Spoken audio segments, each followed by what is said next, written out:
ৰাষ্ট্ৰীয় প্ৰেছ দিৱসৰ সকলো সাংবাদিকলৈ শুভেচ্ছা জ্ঞাপন কৰিছোঁ। আজি শিৱসাগৰ ই-মিডিয়া সংস্থা আৰু জিলা সাংবাদিক সংস্থাই ৰাষ্ট্ৰীয় প্ৰেছ দিৱস আমি কিছু ব্যতিক্ৰমীভাৱে উদযাপন কৰিলোঁ। বিশেষকৈ আমি কোনো সভা সমিতিত এগৰাকী বিশিষ্ট অতিথি নিমন্ত্ৰণ কৰি আমি বক্তৃতা দিয়াৰ বিপৰীতে আমি আজি সাংবাদিকসকলৰ মনৰ কথা শুনিলোঁ।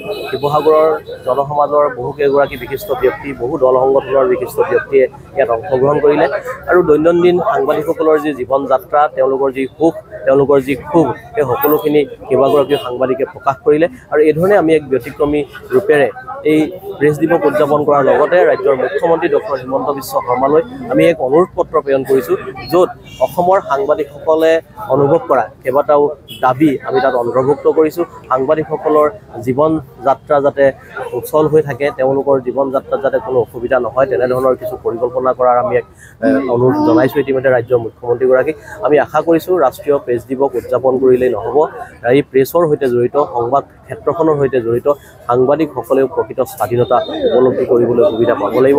প্ৰকৃত স্বাধীনতা নাপালে সাংবাদিকসকলৰ কিন্তু জীৱন যাত্ৰা কেতিয়াও সুচল হৈ নাথাকিব।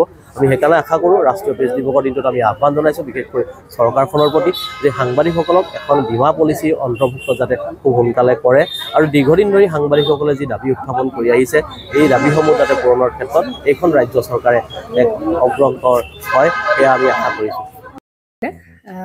জুবিন গাৰ্গৰ গীতসমূহৰ ওপৰত আধাৰিত গানে কি আনে নামৰ এটা সুন্দৰ অনুষ্ঠান আপোনালোকৰ ওচৰলৈ আহি আছে অতি শীঘ্ৰে। অহা 15 আগষ্টৰ পৰা ধেমাজিৰ পৰা প্ৰথম অডিশ্যন আৰম্ভ হ'ব আৰু সেই অডিশ্যনৰ যোগেদি বিভিন্ন কণ্ঠশিল্পীসকলে যিসকলে এই অনুষ্ঠানত যোগদান কৰিব বিচাৰে তেওঁলোকে এই অডিশ্যনৰ যোগেদি আগবাঢ়ি আহক আৰু জুবিন গাৰ্গৰ বহুত ভাল লগা গান আমি সদায় শুনি আহোঁ আৰু আপোনালোকৰ যদি ভাল লগা গান থাকে, জুবিন গাৰ্গৰ আপোনালোকে গাই ভাল পায়, তেন্তে অডিশ্যনত যোগদান কৰক। মোৰ ফালৰ পৰা আন্তৰিক শুভকামনা থাকিল এই সম্পূৰ্ণ অনুষ্ঠানটোলৈ। ধন্যবাদ।